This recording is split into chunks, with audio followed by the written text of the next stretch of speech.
y la blasfemia de los que se dicen ser judíos y no lo son, sino sinagoga de Satanás. No temas en nada lo que vas a padecer. He aquí, el diablo echará a algunos de vosotros en la cárcel para que seáis probados y tendréis tribulación por 10 días. Sé fiel hasta la muerte y yo te daré la corona de la vida. El que tiene oído, oiga lo que el Espíritu dice a las iglesias. El que venciere no sufrirá daño de la segunda muerte. ¿Cuántos dicen amén? Gloria a Dios, gloria a Dios. Hemos dicho que el libro del Apocalipsis contiene la última y más amplia revelación acerca de la persona de nuestro Señor Jesucristo. Por supuesto que si lees los evangelios, Mateo, Marcos, Lucas y Juan, vas a encontrar muchísimos detalles y muchísimas cosas interesantes acerca de cómo hablaba, cómo predicaba, cómo bendecía y cómo ministraba durante sus años de ministerio. Pero el libro del Apocalipsis es fundamentalmente una revelación de detalles que no encuentras en ninguna parte de los evangelios más que en este libro sobre la figura de nuestro Señor Jesucristo. Así es que el apóstol Juan, que es el autor, el hombre que vivió más cerca del Señor Jesucristo que ninguna otra persona durante toda la historia del Nuevo Testamento, es una persona que casi ya está rozando los 100 años de edad. Lleva aproximadamente 70 años predicando el Evangelio. Conoció al Señor Jesucristo más o menos con 30 años de edad y ahora se encuentra en una isla, la isla de Patmos, una isla que tiene muy pocos kilómetros tanto de largo como de ancho, desterrado, dice él, por causa del Evangelio, por causa de la palabra de Dios. No está de vacaciones, no está de turista, sino que está condenado pues a morir de hambre, de sed, de frío o de soledad. Pero es allí, en medio de este caos, en medio de esta isla de piedra donde no hay prácticamente nada, donde el Señor Jesucristo se le presenta y lo primero que le dice es: no temas, no pasa nada, todo está bajo mi control. ¿Cuántos dicen amén? Es en esta isla donde él recibe la revelación de todo el libro del Apocalipsis y el Señor le dice que lo escriba, que no aprenda de memoria, que no intente retener la cantidad, los miles y miles de detalles y visiones y sueños que él va a ver, sino que los escriba. Pero que los escriba no solamente para que él lo sepa, sino que este mensaje de una forma especial tiene que llegar a 7 iglesias que, como pusimos el otro día en la pantalla, ocupaban un área que hoy en día ocupa el país de Turquía. Las famosas 7 iglesias del Apocalipsis que están mencionadas aquí en el libro del Apocalipsis, ahí las tenéis. Las iglesias de Asia Menor estaban en lo que hoy en día sería Turquía. Un país hoy en día conquistado por el Islam, pero que en aquel tiempo era un pilar del cristianismo y de misioneros y de obreros y de personas que amaban y servían al Señor con toda su alma y con todo su corazón. La semana pasada vimos lo que el Señor le dijo a la iglesia de Éfeso. Le dijo que reconocía que habían trabajado, que habían sido una buena congregación durante mucho tiempo, que estaban en un lugar muy difícil por la presión espiritual que sufrían los miembros de dicha congregación. Una iglesia que realmente fue una joya durante mucho tiempo, fue una iglesia madre que produjo otras congregaciones hijas, que son estas. Una iglesia donde el apóstol Pablo estuvo nada más y nada menos que 2 años de su vida allí, sin moverse, en Éfeso. Una iglesia que empezó con 12 personas, pero terminó con miles y miles de miembros. Y una iglesia que conocía muy bien Juan, porque los últimos días de la vida y del ministerio del apóstol Juan los pasó en Éfeso, no murió en Patmos, sino murió en Éfeso. Y fue allí donde vivió también con la madre de nuestro Señor Jesucristo, con María, ¿verdad? Porque él recibió el encargo de cuidarla cuando el Señor Jesucristo moría en la cruz. En ese lugar también fue Timoteo, pastor de esa iglesia durante un buen tiempo. Las cartas que Pablo le escribe a Timoteo, se las escribe cuando es pastor en Éfeso. Allí también había un matrimonio que colaboraban activamente en la obra un matrimonio que fue un apoyo tremendo para el ministerio del apóstol Pablo, porque además tenían la misma profesión de Pablo, y era Priscila y Aquila. También estuvo un tal Tíquico. Es decir, que los mejores ministerios de la época pasaron por esa congregación. Pero a 56 kilómetros de Éfeso se encontraba la ciudad de Esmirna. La ciudad de Esmirna era una ciudad muy importante. Era una ciudad que la llamaban la flor de Asia. Todos los piropos, la ciudad más hermosa, la ciudad más bonita de esa zona era precisamente la ciudad de Esmirna. La palabra Esmirna significa mirra. Era una ciudad que producía este elemento tan importante en la cultura religiosa de la época como era la mirra. Era una ciudad donde se cree que aproximadamente vivían más de 250.000 personas. Una ciudad bastante grande. Fijaros que el Señor, cuando le dice a Juan que le escriba a la iglesia, la forma como se presenta a la iglesia es muy interesante. Dice en el versículo 8, el primero y el postrero, el que estuvo muerto y vivió. Y esto no es casualidad, porque la ciudad de Esmirna fue fundada en el siglo XII antes de Cristo. Pero los lidios, no los libios, los lidios con D, la destruyeron completamente. Pero ustedes saben que Alejandro Magno, que tenía 4 generales muy importantes que tienen que ver mucho con la profecía del libro de Daniel, uno de ellos se llamaba Lisimaco, y decidió resucitar de los escombros a la ciudad de Esmirna. Después de 400 años de permanecer destruida, este general griego decidió volver a reconstruir la ciudad de Esmirna. Sí, una ciudad que estuvo muerta durante 4 siglos, pero que cuando Juan le escribe esta carta era una ciudad hermosa y activa y comercial y una ciudad muy importante. Por eso el Señor se presenta a la iglesia como el que estuvo muerto, mas he aquí que vive por los siglos de los siglos, amén. Como ustedes, ciudadanos de Esmirna, estuvieron muertos, esta ciudad no existía y nadie hablaba de ella y no había vida, ni había jóvenes, ni había nada, pues ahora esta ciudad ha resucitado. Exactamente igual el Señor hace con la iglesia de Esmirna. Yo estuve muerto, intentaron destruirme, pero aquí que estoy vivo otra vez. Por esa razón el Señor se presenta de esta manera a esta iglesia. Era una ciudad hermosa, espiritualmente hablando muerta, espiritualmente hablando pobre, pero materialmente tremendamente rica. Qué paradoja, ¿no? Una ciudad rica, una ciudad donde sobraba trabajo, una ciudad próspera, pero espiritualmente tremendamente pobre. Cuando ustedes leen, por ejemplo, la carta de quien la haya escrito a los hebreos, dice que muchos hermanos en aquella época sufrían el despojo de sus bienes materiales. Por eso la iglesia de Esmirna estaba pasando, entre comillas, una crisis económica. Por eso dice, ustedes son pobres, pero pone entre paréntesis, pero sois ricos, en el sentido de que lo más probable es que las autoridades romanas de la época le hayan quitado todas las posesiones materiales a los hermanos de dicha congregación. Y probablemente era prácticamente imposible conseguir para un cristiano trabajo en la ciudad de Esmirna. Por eso estaban pasando un momento muy difícil. Pero no solamente en esta ciudad había estos problemas, sino que además en esta congregación el Señor les da una palabra de advertencia. Es una de las pocas iglesias de las 7, es una de las pocas congregaciones que no recibe, digamos, una palabra de exhortación para corregir el rumbo, en el sentido de que hay falsa doctrina, enfriamiento del amor o falsas profecías. No. La iglesia de Esmirna recibe una palabra de advertencia porque viene un tiempo de prueba, viene un tiempo de persecución contra la iglesia. Y como el jueves nos predicaba Anderson en el mensaje acerca del Espíritu Santo, una de las 27 funciones diferentes del Espíritu Santo en la vida de un creyente y de una congregación, una de ellas es que Él nos recordará lo que Él nos ha enseñado, Él tomaría de Cristo y le glorificaría, y Él nos haría saber lo que ha de venir. En otras palabras, la iglesia de Esmirna tenía que estar preparada antes de y no después de. El Señor Jesucristo les dice a través de este mensaje que vienen 10 días de persecución. Ahora, no es algo literal.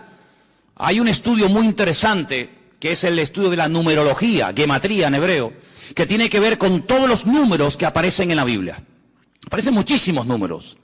El número 10 no es un número literal en el sentido de que van a venir 10 días de persecución, sino es como una forma de decir, viene un periodo de tiempo, más o menos corto, de persecución. Pero en vez de decirlo así, dicen, vienen 10 días de persecución a la iglesia. Pero no es que sean 10 días, lunes, martes, miércoles, jueves, y ya está, no. Sino es un periodo corto de tiempo. Eso es lo que significa, vienen 10 días de persecución. El discípulo más aventajado, el discípulo más importante de todos los que tuvo el apóstol Juan, fue un tal Policarpo. No me va a dar tiempo y no voy a hablar de Policarpo porque no tengo tiempo de hacerlo, pero yo les pediría a ustedes, en internet tienen todo lo que quieran, lean todo lo que puedan de este gran varón de Dios. Policarpo fue uno de los pastores de esta iglesia. Fue muerto en la hoguera en el año 156 después de Cristo. Él era miembro de la iglesia de Esmirna. Simplemente un pequeño detalle. Cuando lo llevaron para prenderla en la hoguera y habían puesto la hoguera encendida para meterlo dentro y le dijeron, te damos la última oportunidad. Si reniegas de Cristo, si te retractas en cuanto a tu fe, te libras de la muerte. Y él dijo, no hace falta que me lleven a la hoguera, porque durante más de 80 años he estado sirviendo al Señor, jamás se ha portado mal conmigo y en el último momento de mi vida no le voy a renegar. Y dice que él salió corriendo y se metió dentro de la hoguera y de esa manera dio su vida por el Señor. Y esto fue en la famosa ciudad de Esmirna, la iglesia donde Policarpo asistía. Así que cuando leemos en el versículo 10 que viene tiempo de prueba, que viene tiempo de persecución a la iglesia no podía decir, es que no sabíamos nada. Yo nunca me olvidaré cuando un día, no sé cómo ni quién lo hizo, recibimos un correo, y fue un correo que muchas iglesias recibieron, de un pastor sirio. Un pastor de Siria mandó aquí una vez a esta congregación y a otras un mensaje. Y él decía, si nosotros hubiéramos orado más, cuando tuvimos tiempo para orar, si nosotros nos hubiéramos verdaderamente preparado y no hubiéramos perdido tanto el tiempo en cosas vanas y en cosas que no, al fin y al cabo no sirven para nada, hoy muchos de los hermanos de nuestra iglesia que han muerto como mártires estarían vivos. Pero no tuvimos tiempo, entre comillas, para oír la voz de Dios, para prepararnos. Y entonces bombardearon nuestra iglesia, quemaron nuestra congregación, mataron a muchos hermanos de la iglesia, porque no estábamos preparados. En el tiempo de libertad no nos preparamos creyendo que este tiempo iba a durar siempre y no nos hemos dado cuenta de que nuestro país está siendo destruido. Y la última comunidad del mundo de hermanos nuestros que todavía hacían el culto y leían la palabra y hablaban en los cultos en arameo, el idioma de los tiempos del Señor Jesucristo, pues prácticamente desapareció. Y me venía esto a la mente porque el Señor lo que hace a través de su siervo Juan es decir a la iglesia, prepárense hermanos, que vienen tiempos difíciles, que vienen tiempos de tribulación, que vienen tiempos de prueba, pero no temáis. Como diciendo, todo está bajo control. El enemigo no podrá hacer con ustedes ni con nadie lo que quiera, sino que él irá hasta donde yo le permite llegar. ¿Cuántos dicen amén? Miren lo que dice el versículo 9, qué interesante. Yo conozco tus obras y tu tribulación y tu pobreza. Déjenme que les diga este dato, porque si en algún momento lo oyes o alguien te hace este comentario, quiero que tú ya sepas de antemano lo que te puede decir alguien. En la mayoría de los manuscritos que se han utilizado para traducir del griego al castellano este texto, en la mayoría, no en todos, en la mayoría de los textos, la palabra obras no aparece. Para que si algún día alguien te hace ese comentario, no te quedes con la boca abierta y diciendo, ¿ah, no? No. En la inmensa mayoría de los manuscritos, el texto dice, yo conozco tu tribulación y tu pobreza. En muy pocos manuscritos aparece la palabra obras. Por lo tanto, es un detalle que tienen que tener en cuenta. Pero no varía el texto en absoluto. Yo conozco tus obras, tu tribulación y tu pobreza, y la blasfemia de los que se dicen ser judíos y no lo son, sino sinagoga de Satanás. Aquí la palabra tribulación, hermanos, no solamente es un tiempo de persecución, de matanzas, de martirio y de crímenes, sino habla también, hace referencia a un tiempo de presión, a un tiempo en el que será muy difícil vivir tu vida y tu relación con el Señor. Un tiempo en el que vas a tener que aprender a trabajar y a moverte y a servir al Señor bajo presión. Y es que cuando vamos a la palabra de Dios, encontramos que el Señor nos quiere enseñar y nos quiere capacitar para poder trabajar y para poder servir al Señor en todo tipo de situaciones. No solamente cuando hay aplausos y reconocimiento y abundancia, etcétera, etcétera, lo cual es muy fácil, sino que el Señor fundamentalmente está más interesado en preparar y en entrenar a su pueblo para la tribulación, para la presión y para las dificultades que realmente para la prosperidad y para la abundancia. Y eso es lo que el Señor le está diciendo a la iglesia. Vienen tiempos en los que los creyentes en esta ciudad de Esmirna van a ser tremendamente presionados. Se van a sentir como gente pobre, como miserables, pero recuerden, ustedes son ricos. Porque la riqueza del creyente no depende de su patrimonio, porque la riqueza del creyente no depende de lo que tiene, sino depende de lo que es y al Dios que sirve. ¿Cuántos dicen amén? Por lo tanto dice, ustedes se sienten como pobres, no tenemos dinero, no tenemos mucho poder adquisitivo, no tenemos muchos recursos económicos, pero olvídense de eso. Vuestra riqueza no es lo que tenéis, vuestro patrimonio, que nadie os puede quitar, dicho sea de paso, es la presencia y la gloria del Señor en vuestras vidas. Además dice que habla de la blasfemia. La palabra blasfemia se podía haber traducido, y yo pienso que hubiera sido una mejor traducción, por palabra calumnia. Es decir, vienen tiempos en los que a ustedes les van a levantar calumnias. Es decir, van a utilizar las autoridades contra vosotros, falsos testigos que os calumnien, para tratar de frenar el avance y desterrar definitivamente el testimonio de Jesucristo en la ciudad de Esmirna. Y uno dice, pero ¿cómo es posible todo esto? Te vuelvo a repetir, porque el Señor dice que para el mundo viene un tiempo de persecución para la iglesia, pero la iglesia no, lo tiene que tomar desde un punto de vista de que está siendo probada por el Señor. Y dice la Escritura que la fe del creyente, tarde o temprano, sí o sí, tiene que ser probada por el fuego. Y una vez que sea probada, esa fe realmente sea una fe a prueba de bombas. Y sepa moverse en toda situación y en toda circunstancia, bajo presión, bajo libertad, bajo persecución o bajo lo que sea. Habla acerca de un tipo de personas en la ciudad de Esmirna que se dicen judíos. Y esto tiene una doble interpretación. Unos comentarios dicen que cuando Juan emplea la palabra que hay personas que se dicen judíos, puede ser que efectivamente fueran judíos de raza, personas judías que se oponían al avance del Evangelio y al establecimiento de la obra del Señor en Esmirna. Puede ser. Pero otros comentarios dicen que puede ser que eran personas con tendencias judaizantes.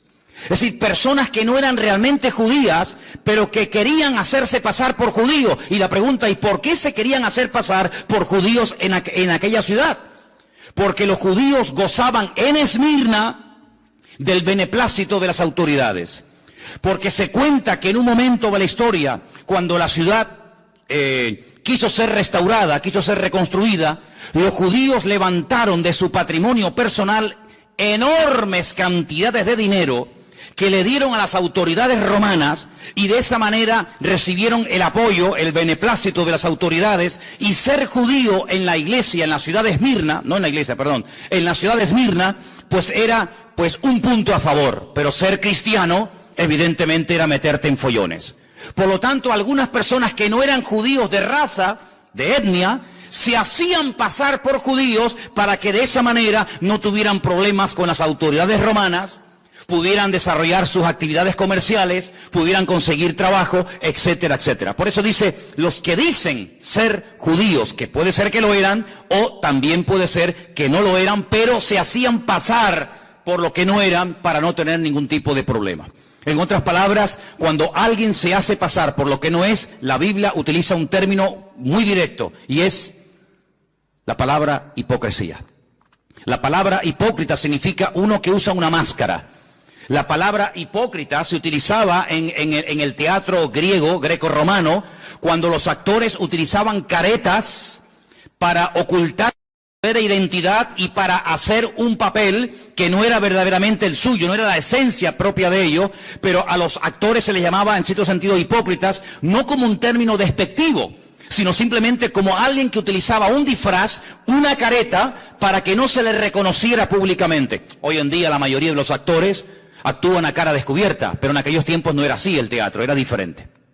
Por lo tanto, lo que el Señor está tratando de decir aquí es que la iglesia no tiene que parapetarse, no tiene que esconderse, no tiene que disfrazarse de nada ni de nadie, sino que tenemos que ser lo que somos con todo orgullo para la gloria del Señor. ¿Cuántos dicen amén?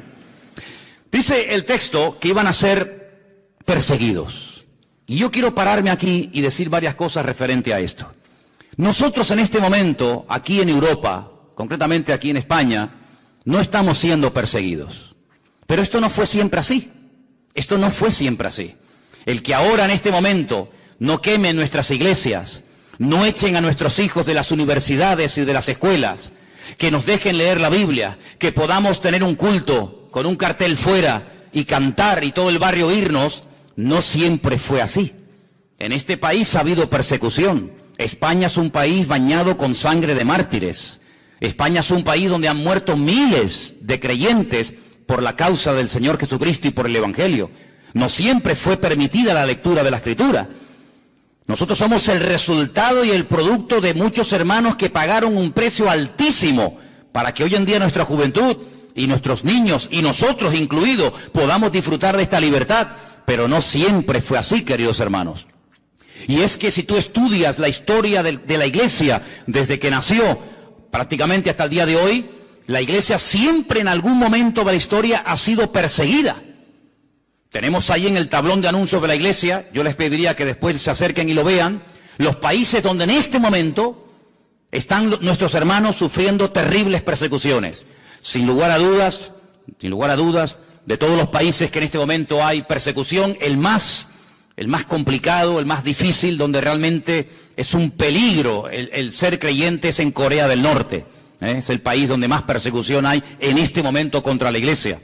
Pero por ejemplo en China, hasta hace muy poco tiempo, la persecución contra los cristianos ha sido horrorosa durante años, durante décadas, ¿verdad?, de régimen comunista.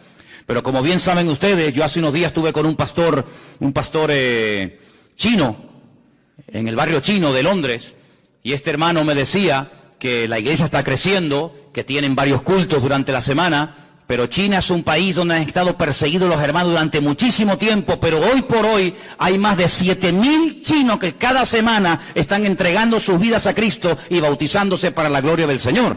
Es decir, que donde más los han perseguido es hoy por hoy donde más está creciendo y extendiéndose el Evangelio. ¿Cuántos dicen amén?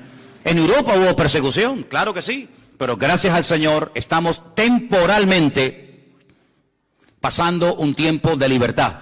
Pero el Señor no tiene que pedirle permiso a nadie para que en un momento determinado, si Él lo considera oportuno, por un breve periodo de tiempo, la iglesia, su pueblo, sus hijos, seamos probados con algún tipo de presión, con algún tipo de persecución. El creyente tiene que partir de la base de que por muy bien que lo quieras hacer, por muy bien que te comportes, por muy buen testimonio que tengas, en cualquier momento se pueden levantar enemigos contra ti. El apóstol Pedro es muy claro cuando habla a los hermanos que están siendo perseguidos en aquella época y les dice: hermanos, por favor, no sorprendáis del fuego de la prueba que os ha sobrevenido, como si alguna cosa extraña os aconteciese. Los padecimientos que estáis pasando en este momento hay en otras latitudes, en otras naciones del mundo. También hay hermanos que los están experimentando y sufriendo.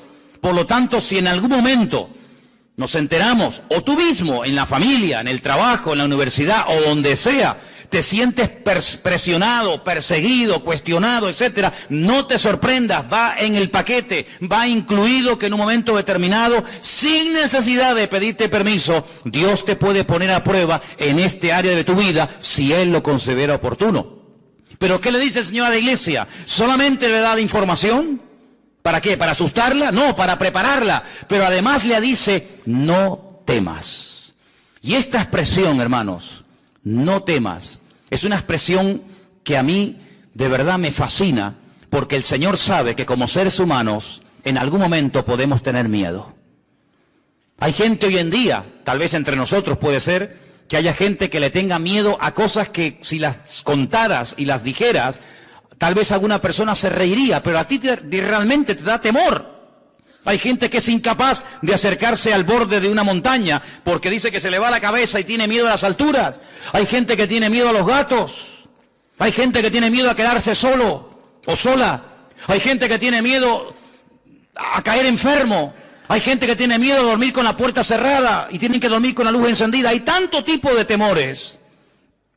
Pero el Señor a todos y a cada uno de nosotros, en cualquier circunstancia o situación en la que nos encontremos, siempre el Señor te dirá, no tengas ningún temor, no temas. Yo estoy contigo y nadie te podrá hacer frente en todos los días de tu vida. ¿Cuántos dicen amén? ¿El Señor nos puede probar? Claro que sí. Hay un versículo que quiero leerlo, lo tengo aquí apuntado, no quería olvidarlo. Está en 2 de Timoteo 3:12, te lo leo y dice: todos los que quieran vivir piadosamente en Cristo Jesús padecerán persecución. ¿Conocías ese versículo? Todos los que quieran vivir piadosamente, ordenadamente, santamente en el Señor, padecerán persecución. 2 de Timoteo capítulo 3, versículo 12. El Señor le dice a la iglesia, vais a ser perseguidos, pero no tengáis ningún temor. Y le dice, sigan siendo fieles. Esa expresión cuando le dice, sean fieles, en el texto original dice, sigan siendo fieles. No es que a partir de ahora vais a ser fieles, no, hasta aquí habéis sido fieles. Pero cuando venga la persecución, seguid perseverando en vuestra fidelidad. Y hermano, es que hay un ingrediente, hay una asignatura que no puede ser en nuestras vidas, una asignatura pendiente, y es la constancia en el Señor. Imagínense la cantidad de gente que hemos conocido en todos estos años. Me doy cuenta que hay mucha gente que empieza bien, se animan, comienzan a leer la Biblia, comienzan a venir a los cultos, comienzan a interesarse por las cosas del Señor, pero hermano, eso está muy bonito y está muy bien. Pero aquí lo importante no es tener una buena temporada, aquí lo importante es ser fiel, como dice aquí, hasta la muerte. ¿De qué sirve que leas durante un mes todos los días la Biblia y te levantes temprano a orar, si luego al mes siguiente no sabes ni dónde dejaste la Biblia y ya ni siquiera te acuerdas del Señor ni de orar? No quieras correr y abarcar demasiado en poco tiempo. Sed fieles y constantes hasta la venida del Señor, dice la Escritura. Estad firmes y constantes creciendo en la obra del Señor siempre. La Biblia apela continuamente a la fidelidad, a la constancia, a la perseverancia. Un día y otro día, sin afanarse, sin preocuparse, sin ningún temor, sin ninguna preocupación, sino dependiendo el minuto a minuto, el día a día de la presencia de nuestro Dios. Vienen tiempos difíciles, vienen tiempos de prueba, vais a ser probados, pero no temáis, sed fieles, aprender a perseverar. Y es algo muy interesante ver que en la iglesia, en la ciudad de Esmirna, se levantaron todo tipo de calumnias y todo tipo de acusaciones contra los hermanos. Leyendo esto y preparándome para este mensaje, descubrí que las 5 cosas que utilizaban las autoridades de la ciudad de Esmirna contra los hermanos eran estas. Se les acusaba de ser desleales al César de Roma. Al César de Roma se le llamaba Kairos. ¿Qué te parece? La palabra Kairos se traduce por señor, pero no es señor José, señor Antonio, señor Jorge, señor Juan, sino Kairos es el Adonai, es la máxima autoridad, ¿verdad? Cuando el Nuevo Testamento se escribió, que se escribió en griego, el apóstol Pablo, en una de sus cartas dice que si confesamos que Cristo es el Kairos, el Señor, la máxima autoridad, seremos salvos. El César de Roma era el que tenía este título, la máxima autoridad, el Señor. Por lo tanto, había que ofrecerle pleitesía, había que postrarse delante de un busto, delante de una estatua del César de turno, cuando pasabas por delante de él. Los cristianos se negaban rotundamente a adorar como si fuera un dios al César de Roma.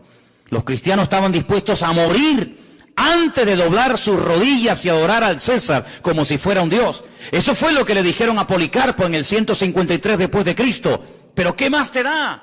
Di que el César es el Kairos, que es el Señor, y después te vas a tu casa, y aquí no ha pasado nada. pero él dijo, bajo ningún concepto. El Kairos, mi autoridad y mi Señor, no es un hombre, es mi Señor Jesucristo. ¿Cuántos dicen amén? Por eso eran acusados de ser gente peligrosa, de ser gente desleal a las autoridades de la época, nada más lejos de la realidad. Segunda calumnia o acusación, que era gente inmoral y practicaban el canibalismo. Y tú dices, ¿cómo se puede acusar a un cristiano de ser un caníbal? Porque resulta que cuando llegaba el momento de partir el pan y el vino, esas reuniones que se llamaban en aquella época ágapes, donde había coinonía, donde había comuniones, eran a puerta cerrada. Sí, hermanos, sí. Eran a puerta cerrada, no podían entrar gente que no fuera realmente miembros de la congregación, no podían entrar visitas, no podían entrar inconversos. Los ágapes, cuando se repartía el pan y el vino, aquel pacto, aquel nuevo pacto, donde el Señor dijo, el que no come mi carne y el que no bebe mi sangre, y sabemos que es algo metafórico, de ahí que tenemos que estudiar hermenéutica, ¿verdad? No puede ser mi discípulo, no puede formar parte de mi familia, pues había extendido la idea de que hacían actos de canibalismo y comían carne humana y bebían sangre de seres humanos por las malas palabras traducidas o interpretadas del Señor Jesucristo.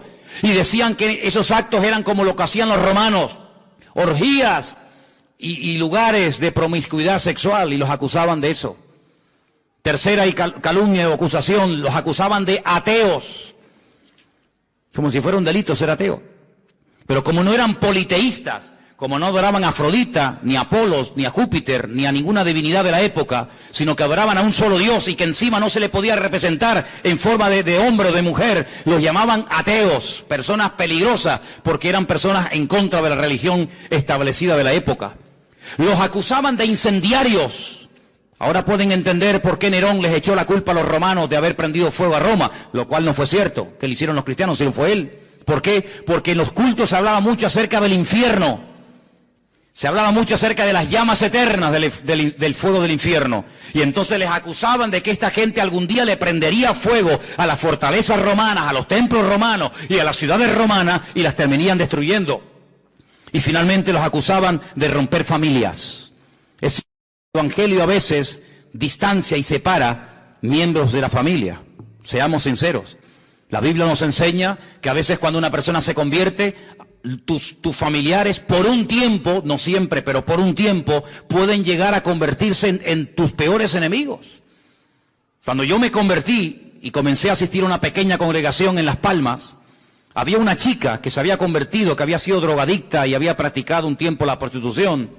Y su padre delante de mí le decía, prefiero verte otra vez drogándote y prostituyéndote que yendo a esa iglesia a adorar a ese Dios y juntándote con esa gente. ¿Y cómo un padre le puede decir eso a una hija? Pues se lo decía, hermanos. Y a veces cuando tú te conviertes al Señor con toda la alegría, ¿verdad? Y con todo el gozo del mundo que conlleva el tener a Cristo en tu vida, vas a tu hermano, a tu sobrino, a tus hijos, a tu padre, a tu madre, a tu marido, y resulta que se te vuelven en contra. Y tú dices, pero ¿cómo puede ser esto? Te vuelvo a repetir, va en el paquete, no te sorprendas. Todos, o la mayoría de los creyentes que hemos aceptado al Señor, que no hemos nacido en hogares, entre comillas, de cristianos practicantes, como lo que consideramos hoy en día, hemos tenido que pasar por esas tribulaciones y por esas pruebas. Pero, ¿qué dice la Biblia? No temas, persevera, sé fiel hasta la muerte y el Señor te dará la corona de la vida. ¿Cuántos dicen amén? Hay un salmo muy bonito que dice, Señor, dame fuerzas para que no claudique y mi enemigo se ríe de mí diciéndome, ves, lo logré vencer. Así que mentalízate de que hay ojos, hay familias, hay amigos, hay vecinos, hay compañeros de trabajo que te observan, que te estudian, que te analizan y están esperando el más mínimo fallo para enseguida tirarse encima de ti. Por eso tienes que buscar más que nunca al Señor, porque la vida cristiana no se ha diseñado para vivirla herméticamente en una burbuja que nadie se entere. No somos espías del reino de Dios, somos testigos del reino de Jesucristo. ¿Cuántos dicen amén? No hacemos las cosas a escondidas, sino que somos luz y sal de la tierra y queremos que todo el mundo y las puertas de nuestra iglesia estarán siempre abiertas para que cualquier persona en cualquier momento pueda venir y grabar y filmar y sacar fotografías y hacer lo que quieran, porque no nos ocultamos, porque no tenemos ningún temor de decir somos hijos del Rey de Reyes y Señor de los Señores, y no nos avergonzamos del Evangelio, porque el Evangelio es poder de Dios para salvación. ¿Cuántos dicen amén? Pero a ellos los acusaban de eso en aquella época. Y muchos murieron. Y muchos fueron descuartizados y quemados y torturados hasta la muerte. Ahora, hay algo muy interesante en el mensaje del Señor a esta iglesia que quiero destacar. Si os dais cuenta, en el versículo 9 aparece un nombre. Dice que había personas que, decían ellos que eran judíos y no lo eran, sino sinagoga de Satanás. Y luego aparece en el versículo 10 la palabra diablo. La palabra Satanás, que significa adversario, es un nombre que viene del hebreo. En hebreo no se dice Satanás, se dice Satán, que significa adversario. Y después en el versículo 10 aparece la palabra diablo, que significa acusador. Es el mismo personaje, pero como a veces aparece, habéis visto en la Biblia, ¿no? Seol y Hades. ¿Habéis visto, no? Es lo mismo, es el mismo sitio, pero uno está dicho en griego y otro está dicho en hebreo. Bueno, pues Satanás está dicho en hebreo y diablo está dicho en griego. Pero es la misma persona. Lo que pasa es que el significado de Satanás es adversario, como he dicho, y el nombre diablo significa acusador. ¿Por qué dos nombres en el mismo pasaje a la misma iglesia? Por una sencilla razón. Porque el nombre es el código genético de la persona. El nombre es mucho más que una señal identificativa. Si yo digo, por ejemplo, a ver, Ferrari, ¿qué les viene a la cabeza? Un coche. Cristiano Ronaldo.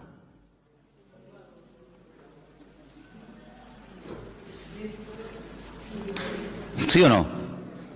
El nombre conlleva muchas cosas, mucho más que simplemente decir este es Juan, este es Pedro, este es Antonio. En la Biblia, la palabra nombre es Shem. Quédense con eso. Shem. La palabra alma es Neshama. Shem, Neshama. Nombre, alma. Si yo les escribo la palabra alma, que es la vida, ¿verdad? En medio de la palabra Neshama, la palabra alma, dentro está la palabra Shem, está la palabra nombre. Cuando el Señor trataba con mucha gente a lo largo de la historia, había momentos, no siempre, había momentos en los que le cambiaba el nombre a la persona. Porque el nombre es como una especie de código genético, es una especie de esencia que se revela a través del nombre. Cuando vieron en un parto que un niño salía y que el otro, que era gemelo, la agarraba por el talón, por el calcañar, dijeron en ese momento, ¡ay, mira, es un Jacob! Es un suplantador, es uno que quiere salir primero y agarra al hermano por el pie. Y le pusieron Jacob, porque es uno que quiere suplantar, no quiere salir el primero, pero el hermano se le adelantó. Ya dije una vez que en la cultura hebrea el tema de los gemelos se explica con una botella. Si en una botella de cuello muy estrecho metemos una piedra y después volvemos a meter otra piedra, ¿qué piedra sale primero? ¿La primera que metió o la segunda? La segunda. Entró una piedra, se fue al fondo, metí otra piedra y se quedó encima de la piedra anterior. Luego la segunda que entró sale la primera y la primera que entró sale la segunda. Así se explica en hebreo el tema de los gemelos. El primero en ser fecundado sale el segundo y el segundo fecundado sale el primero. Jacob quería salir el primero y le agarra el tobillo a su hermano y le dijeron suplantador. Por eso la característica fundamental de la vida, de la esencia, de la personalidad de este personaje era que él siempre quería lo del otro. La bendición de mi hermano la quiero yo. El mejor lo quiero yo. Él siempre quería ir el primero.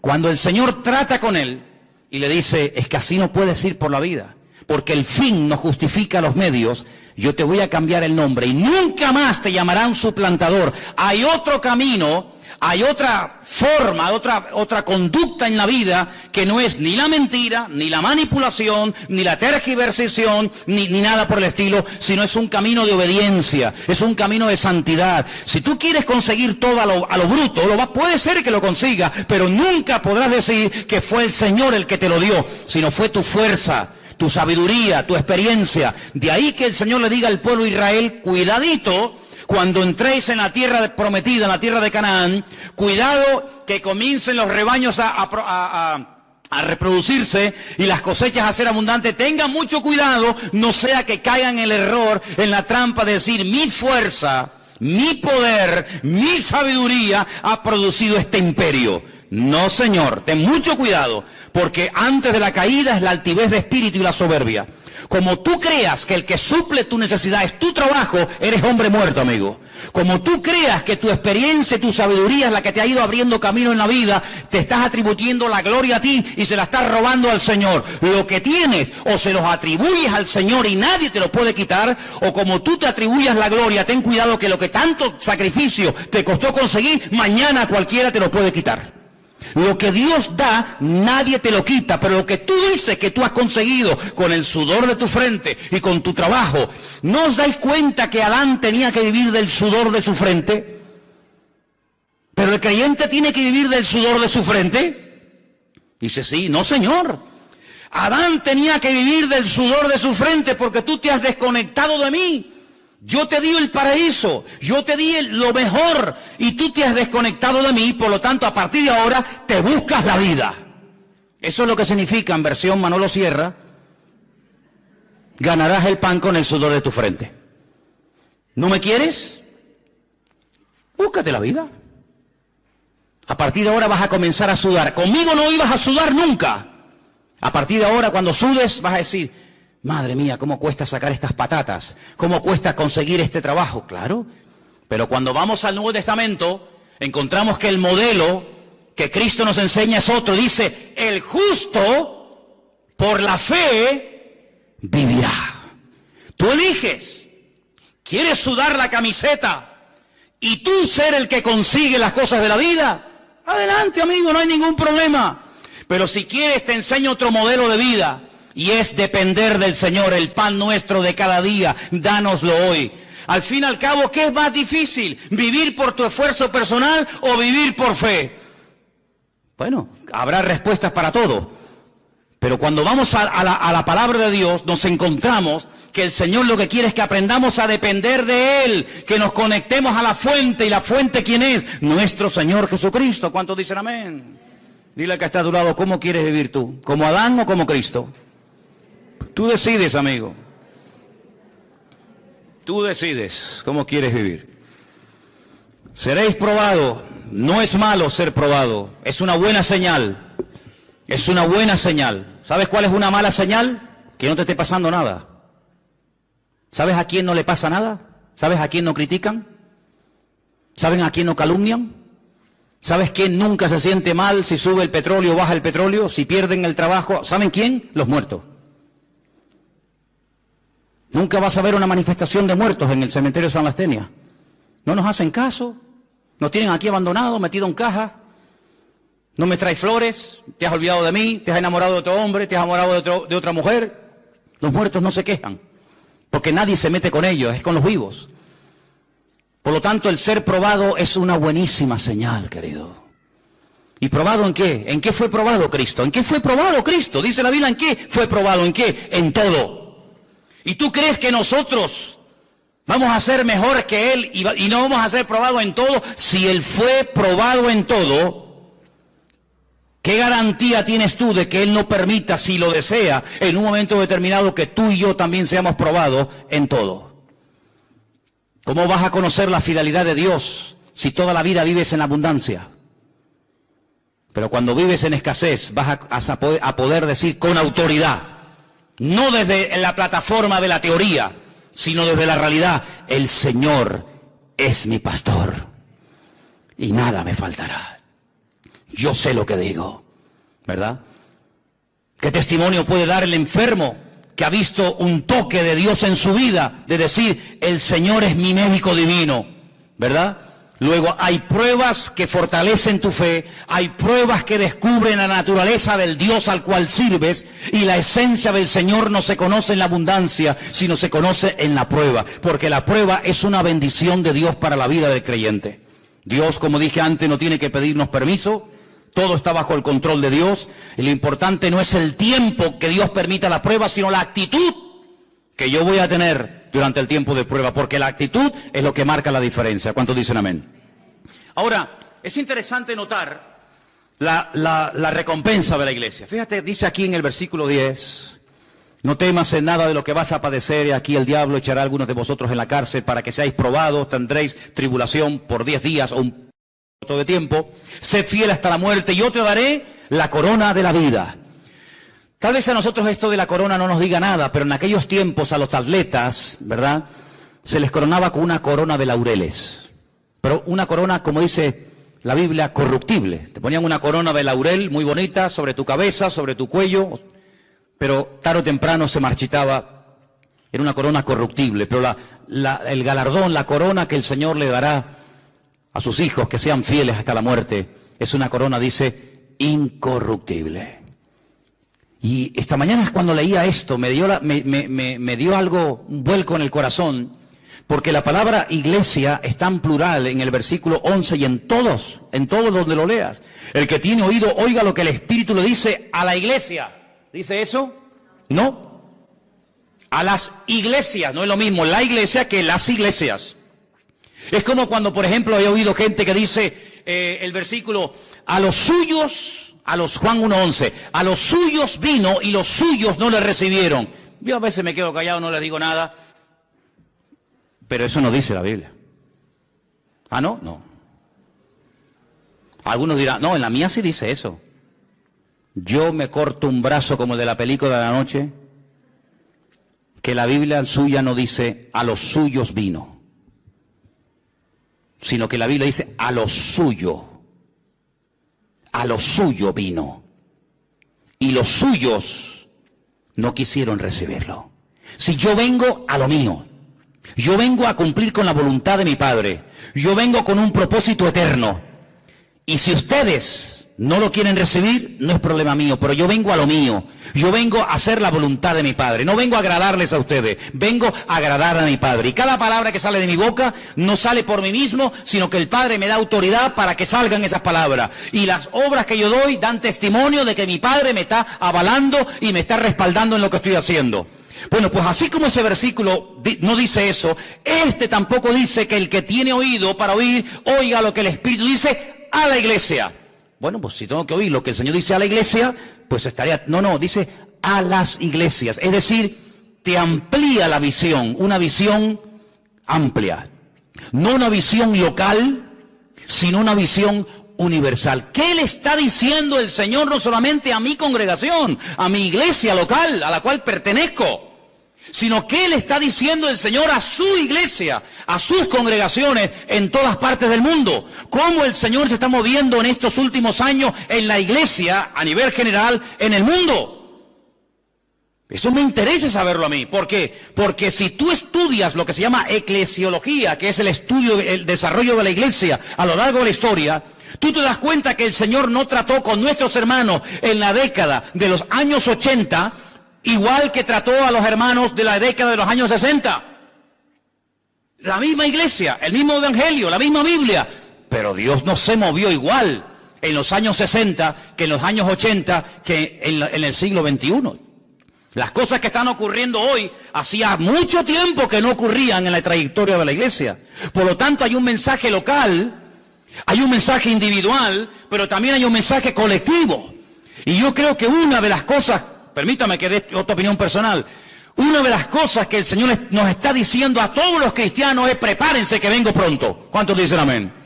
Porque ninguna iglesia, ninguna generación de creyentes ha estado más cerca de la segunda venida del Mesías que nosotros. ¿Vieron hermanos que murieron con la fe de verlo venir y no lo vieron? Pero nosotros en este momento estamos viendo profecías que hace 2000 años que no se cumplían. Estamos viendo cosas que se dan hoy en día tan fácilmente que hace 10 años atrás hubiera sido imposible que eso que hoy en día es normal se dé hoy por hoy. Por lo tanto, es muy importante que abramos los oídos y estemos atentos. Y hay algo que nos puede ayudar, a veces no tanto, pero a veces nos puede ayudar, y es oír las noticias, leer los periódicos, ver cómo habla la gente del mundo, ver cómo hablan en las tertulias, ver cómo hablan los políticos, y te das cuenta de que ha empezado el principio de dolores. Ustedes que están en la calle y que conocen a tanta gente de la calle, tú no palpas, no te das cuenta ¿Cómo habla la gente? ¿Qué preocupaciones tiene? ¿Qué temores tienes? Por eso dice la Biblia que en los últimos tiempos las iglesias tienen que estar atentos a los mensajes en plural que Dios está lanzando a su pueblo, porque el Señor no ha parado de hablar. El problema es que hay muchos que han dejado de oírle. Y cuando una persona no le oye es porque o no quiere oír o porque es sordo. Y la iglesia no es sorda, pero hay creyentes que a veces no quieren oír ciertas y determinadas realidades. Ahora, dice que la promesa para la iglesia es que les daría una corona de vida, pero algo muy interesante que le promete a esta iglesia, y es que no experimentarían, no sufrirían ningún daño de la muerte segunda. A lo mejor algunos de ustedes saben lo que es la muerte segunda, pero otros dicen, ¿cómo que la muerte segunda? Voy a ver si lo digo bien. El que nace una vez, morirá 2 veces. El que nace 2 veces, morirá una vez. Lo repito. El que nace una vez, morirá 2 veces. El que nace 2 veces, morirá una vez. ¿Lo habéis entendido? ¿Lo podemos decir juntos? A ver si vais a meter la pata. Venga. El que nace 2 veces, morirá una vez. El que nace una vez, morirá 2 veces. ¿Cuántas muertes hay? Bueno, vamos a leer en la Biblia. Que sea la misma Biblia la que nos hable. Apocalipsis 20:11. Vais a ver cómo lo vais a captar al momento, sin ningún problema. O de aquí salimos teólogos, o salimos locos como cabras, ¿no? No hay término medio. Apocalipsis capítulo 20, versículo 11. Escuche. Casi al final del libro. Vi un gran trono blanco y al que estaba sentado en él, de delante del cual huyeron la tierra y el cielo y ningún lugar se encontró para ellos. Escucha. Vi a los muertos, grandes y pequeños, de pie. A los muertos, sí, de pie. Ante Dios. Los libros fueron abiertos. Y otro libro fue abierto, el cual es el libro de la vida. Se hace mucha referencia al famoso libro de la vida. ¿Qué es el libro de la vida? El libro de la vida es el libro de familia de Dios. Ustedes tienen un libro de familia, ¿no? Y ahí aparece el nombre de los hijos, cuando nacieron. Pues Dios tiene un libro de familia, claro, imagínate cómo será el libro. El libro de familia de Dios se llama el libro de la vida. Hay otros libros, la Biblia habla de otros libros, sí, habla del libro donde se escriben lo que hemos hecho. El libro de las obras, ya eso está en el Antiguo Testamento. Pero luego habla del libro de la vida. Y otro libro fue abierto, el cual dice aquí es el libro de la vida. Ahora, un pequeño matiz, permitan que haga esta pausa. La palabra vida en hebreo nunca se puede escribir en singular, ¿vale? La palabra vida en hebreo es hayim y siempre es plural. No hay vida, hay vidas. Es una palabra muy interesante porque la Biblia habla de varias vidas, no de esta vida efímera y pasajera, ¿verdad? Entonces es el libro de las vidas, pero bueno.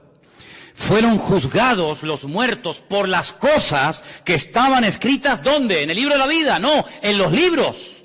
Luego hay libros de registro de nuestra vida, lo que hicimos y por qué lo hicimos y cómo lo hicimos. No es que yo hice tal cosa, pero ¿cómo lo hiciste, mijo? Quejándote, lamentándote, ¿qué te crees? ¿Que es el número de lo que hace, el número de cosas? No, es con qué actitud haces las cosas. Entonces fueron abiertos esos libros según sus obras y el mar entregó los muertos. Ahí estaba Miriam, Leonardo DiCaprio, el de Titanic.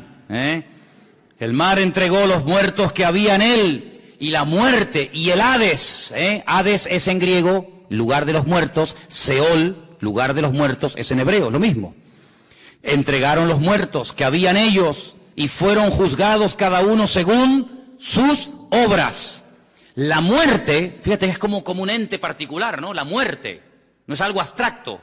La muerte y el Hades, dos cosas diferentes, fueron lanzados al lago de fuego.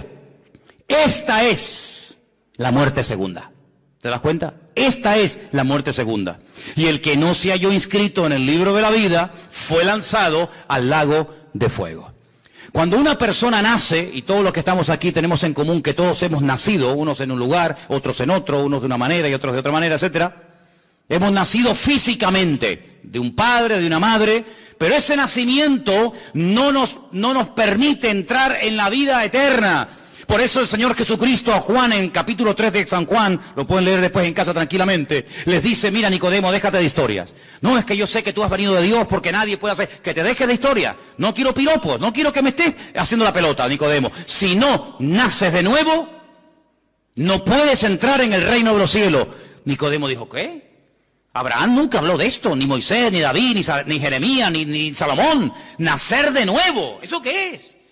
Me estás diciendo que si no vuelvo a nacer del vientre de mi madre, no puedo entrar en el reino de los cielos. Y el Señor le dice, ¿y tú eres maestro de Israel? ¿Y no entiendes esto? ¿Qué tipo de maestro eres tú? Lo que es nacido de la carne, carne es. Y lo que es nacido del Espíritu, Espíritu es. Vamos a ampliar el concepto.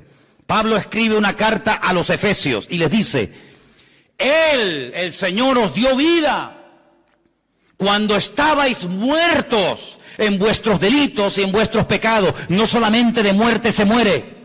No solamente una persona está muerta cuando lo llevas al cementerio y lo entierras, sino que hay personas que comen, hablan, respiran, dan discursos políticos, dan clases en la universidad, tienen familia y están muertos espiritualmente hablando, ¿se sobreentiende? Porque somos espíritu, alma y cuerpo.